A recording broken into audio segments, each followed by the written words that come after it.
la coalition d'opposants M5 RFP, mouvement à l'origine des manifestations qui ébranlent depuis juin le pouvoir malien, a rejeté le plan de sortie de crise adopté par les chefs d'État de la CEDEAO. Le point dans cette édition.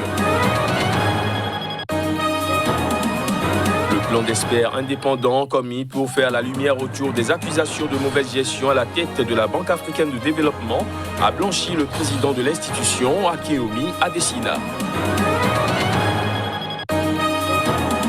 Et puis au Kenya, le président Uhuru Kenyatta a annoncé l'interdiction de la vente d'alcool dans les restaurants et la prolongation d'un mois du couvre-feu nocturne. Ces nouvelles mesures visent à enrayer la propagation du Covid-19. Voilà pour les titres. Bonsoir à tous. Le sommet extraordinaire de la CEDEAO tenu lundi par visioconférence n'a pas apporté une solution à la crise malienne.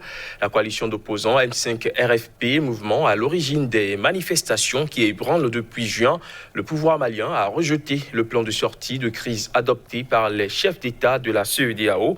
Elle a estimé qu'il ne correspond aucunement aux attentes des Maliens et réitéré son exigence d'une démission du président Ibrahim Boubacar Keïta. Les détails. Le rassemblement des forces patriotiques qui exige une démission du président Ibrahim Boubacar Keïta au Mali dit avoir appris avec étonnement les conclusions du sommet extraordinaire de la CEDEAO tenu lundi par visioconférence. Ce sommet a demandé une recomposition rapide de la Cour constitutionnelle, dont une décision modifiant les résultats des législatives est le déclencheur de la crise actuelle, et réclamer un gouvernement d'union nationale avec la participation de l'opposition et de la société civile, tout en excluant un départ forcé du président Ibrahim Boubacar Keïta. À travers un communiqué rendu public ce mardi, le mouvement à l'origine des manifestations qui ébranlent depuis juin le pouvoir malien constate avec regret que les recommandations adoptées par les 15 dirigeants de la CEDEAO ne tiennent pas compte de la profondeur et de la gravité de la crise sociopolitique qui hypothèque l'avenir du Mali. Dans ce communiqué signé de l'un de ses dirigeants, Choguel Maïga, le mouvement exige plus que jamais la démission du président Ibrahim Boubacar Keïta et de son régime. Le M5 RFP, qui avait décrété une trêve jusqu'à la grande fête musulmane de l'Aïd al-Adha prévue vendredi, affirme que le peuple malien demeurera mobilisé pour la mise en œuvre de son droit constitutionnel à la désobéissance civile. Une des principales figures de l'opposition en Tanzanie, Tundu Lissu, est rentrée dans son pays en vue de défier le président John Magufuli lors de l'élection présidentielle du 28 octobre prochain. L'opposant revient en Tanzanie après 3 ans d'absence suite à une tentative d'assassinat. Les images. Issu des rangs du principal parti d'opposition, Chadema, Tundu Lissu, qui a échappé à une tentative de meurtre en 2017, est rentré en Tanzanie ce lundi. Il a été salué à l'aéroport international de Dar es Salaam par des centaines de partisans enthousiastes. Nous remercions Dieu pour le retour de notre frère, de notre camarade. Il pourrait être notre prochain président, Tundu Lissu. C'est pourquoi vous nous voyez tous ici, attendant le retour de ce héros. Nous disons qu'il est un héros parce qu'il est un survivant. C'est un survivant de 16 balles qui lui ont directement frappé le corps. Certains disent qu'il est un miracle vivant, alors nous attendons le miracle vivant. Nous sommes donc très heureux et c'est pourquoi il y a beaucoup de gens ici qui l'attendent. Tout en expliquant que l'opposition, en particulier son parti, notamment, avait connu l'enfer ces 5 dernières années, depuis l'arrivée au pouvoir du président Magufuli fin 2015, il a indiqué qu'il rentrait à la maison pour se battre pour la présidence.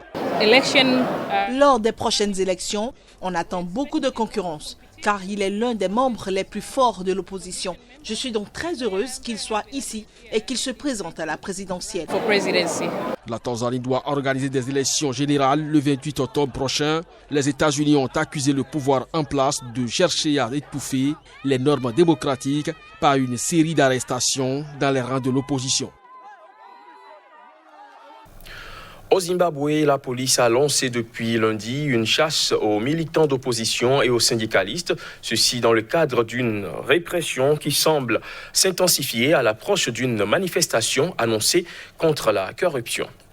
Dans un communiqué, les forces de l'ordre ont demandé des informations sur la localisation de 14 opposants connus, parmi lesquels le syndicaliste Peter Mutasa, le député d'opposition Job Sikala, ainsi que 2 anciens dirigeants, des jeunes du parti au pouvoir ZANU-PF, Tim Kunaka et Godfrey Senangamu. Cet appel fait suite à l'arrestation la semaine dernière du journaliste Opuel Chinono, critique envers le gouvernement, et de l'homme politique d'opposition Jacob Ngarivume, qui ont tous deux appelé à la manifestation du 31 juillet prochain. Opuel Chinono n'a pas été arrêté pour avoir révélé des cas de corruption, a déclaré dans un communiqué la ministre de l'Information, Monica Musvangwa. Il a été arrêté pour avoir incité sur les réseaux sociaux les Zimbabwéens à renverser le gouvernement par la violence. Chinono a révélé récemment des scandales de corruption dans le cadre de la lutte contre la pandémie de Covid-19 au Zimbabwe qui ont conduit au limogeage début juillet du ministre de la Santé, Obadia Moyo. Il a été arrêté lundi à Harare, le même jour que Jacob Ngarivume, qui dirige le parti d'opposition Transformer le Zimbabwe pour incitation à la violence en appelant à manifester le 31 juillet prochain. La justice zimbabwéenne a refusé leur demande de libération conditionnelle. Le porte-parole de la ZANU-PF, Patrick Shinamasa, a qualifié ce lundi l'ambassadeur américain Brian Nichols de voyou, affirmant qu'il avait soutenu et entraîné des insurgés. S'il continue à s'engager dans des actes pour miner cette république en mobilisant et finançant des troubles, en organisant la violence et en entraînant des insurgés, nos dirigeants n'hésiteront pas à lui demander de partir, a-t-il poursuivi. En bref, en Mauritanie, les députés ont adopté une loi instituant une haute cour de justice chargée de juger le chef de l'État et des ministres en cas de haute trahison. La loi adoptée par l'Assemblée nationale doit encore être validée par le Conseil constitutionnel, puis promulguée par le président de la République. Selon une source parlementaire, la haute cour de justice doit être mise en place lors de la prochaine session de l'Assemblée nationale en octobre prochain. Cette loi a été adopté quelques jours après que l'ancien président Mohamed Ould Abdelaziz ait ignoré la convocation d'une commission parlementaire pour s'expliquer sur des dossiers enregistrés pendant son pouvoir. Ce journal se poursuit et nous sommes cette fois-ci au Bénin, où le vice-président du Forum des anciens chefs d'État et de gouvernement d'Afrique, Nicéphore Soglo, a reçu à son domicile à Cotonou l'ancien président du Nigeria, Olusegun Obasanjo. Au menu des échanges marqués par la présence de l'ex-président béninois Thomas Boniaï et la question de la relance de l'intégration africaine. On écoute. Il est temps maintenant qu'on sache exactement quel est notre ennemi. Il faut que le quadrilatère, on peut dire Nigeria, Ghana, Dahomey, Togo plus Niger, soit le socle de la CEDEAO. Parce que nous sommes la même famille. Sans union, nous n'avons aucune chance. Et nous allons vers la terre promise. Mais il faut un minimum de choses.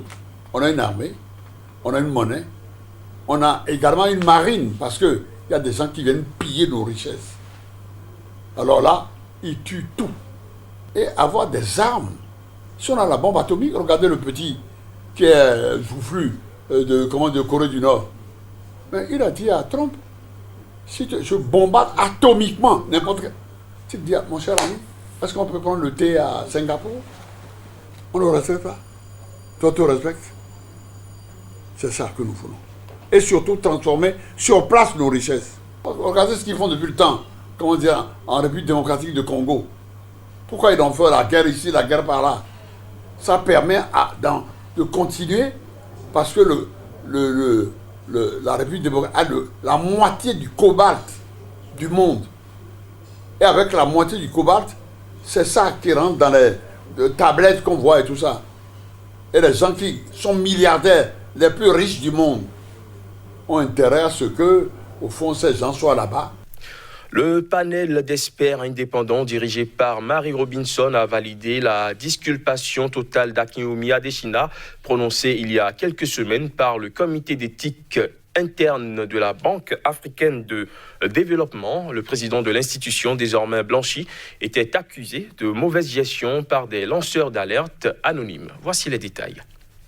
Le panel d'experts indépendants commis pour faire la lumière autour des accusations de mauvaise gestion à la tête de la Banque africaine de développement a blanchi le président de l'institution, Akinwumi Adesina.